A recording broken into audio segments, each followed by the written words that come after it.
What internet marketing expert should you spend your valuable time listening to? Listen to someone who has over 20 years of web marketing experience and hundreds of website marketing success stories. That man is Aaron Sparks from Site Strategics. And this is Edge of the Web Radio.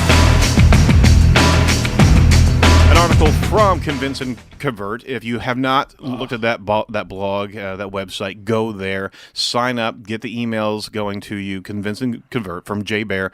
Fantastic resource. There was a guest blogger there, Ben Plumpkin. He put together this 5 C's of content marketing. And I'm going to add a stat after each one. Fantastic. So you look at me for the stat after you name it. You know, I used to actually have a 5 C's of search engine optimization. I got to show you that thing I did 10 years ago. Could you believe that? But 5 C's of content marketing today. We were ahead of our time. I'm thinking so. My wife didn't think so, but I think so. Yeah. All right. Hey, content marketing is hot. If you don't know what content marketing is, it's the ability to write on your own site, write on other people's websites to be able to bring value back to your domain. But really, it's building an authority inside of different blog space to be able to start getting your brand recognized. Because there's a transaction, there's an interaction element. It's not just post.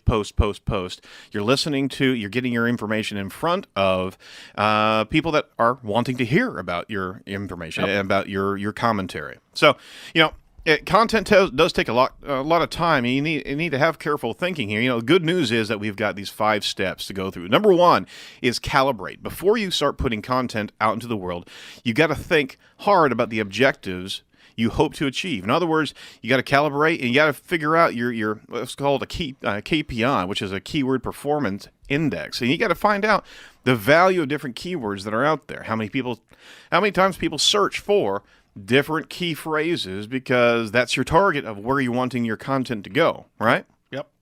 Here's a stat. Yep. Long tail searches are up 68% in the last 10 years. Say that to me again, but say it to me slowly. Long tail searches. So these are longer search combinations. So instead of someone searching for Indianapolis SEO, they're looking for, who's the top SEO company in Indianapolis. Right. So long tail, and Google's paying a lot more attention to that. So, so just that alone requires you to write more content, because there's so many different more combinations. That's right. of long tail keyword. And with the advent of with the inclusion of Hummingbird, which was a Google algorithm change at the end of last year, around September, Google's looking for statements and content that have that type of questioning format, not a keyword, but a sentence, because they're trying to tie into the voice interaction of the smartphones. So they're looking for who is best at whatever service, or where is my local laundry, and be able to tie that in via search. You need to have that type of content. No, very good. You know, you need to actually put together a strategy, but on not only what you're going to write, but who you're going to write for, because you need to also recognize the tone in which you're going to write this content. You know, in some cases, you don't need to do much content marketing. Depends on what your niche is. But if you do, you need to put together information, and don't just hire a company to do it, because you know your product the most. Yep. And you have no one has better ideas than you about your product. Now, you can certainly utilize an agency to help deliver this content and help orchestrate the structure. Yeah. But just don't hire somebody at a... Yeah, they have to capture your voice. If they're going to write for you, they really need to capture your voice and your culture. Absolutely. Absolutely. All right, number 2, create. Now that you've calibrated and decided to move ahead with your content, now it's time to create.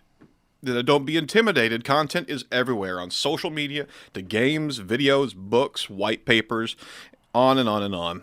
You don't need a 2-year plan or an extensive video team to make a short documentary.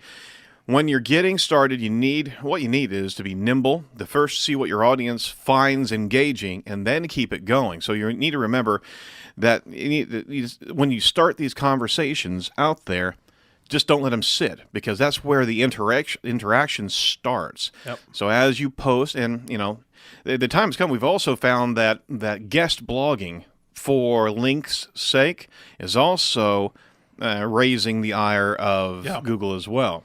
Right. You just can't go fish around for strong websites to post this on. You really need to look at where the audience is. Yep. And again, write as if the search engines didn't exist. You need to provide good content to a good audience. You got a stat for me there? I do. Half of all consumers say that content marketing has had a positive impact on their purchasing decision.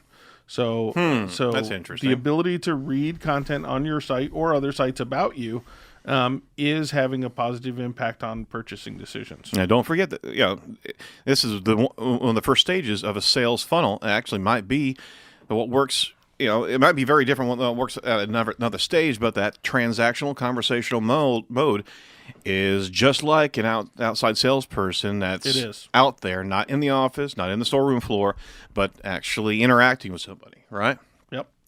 Curating is step 3 here, and it's a big part of most content campaigns, and often what you share from other sources is as important as the content that you're creating yourself. You don't want to assume that you just grab and share a first interesting link that you see. Finding and organizing good content is a skill, and I can't state enough. Curation is it's a discipline, and it's an art form in its own right. Yeah. And that's where you start really becoming the Sherpa or the guide. The guide of what's good and what's not out there. All of a sudden, people start trusting your filter. Yep. Give me a stat on curation. I know Marketing Tech Blog refers to a lot of different content out there. Exactly. So we've probably tripled the number of posts that we do on a weekly basis, and a lot of that is curated content. So we find topics on other sites that are of importance, and then we write about those topics but relate them directly to our audience.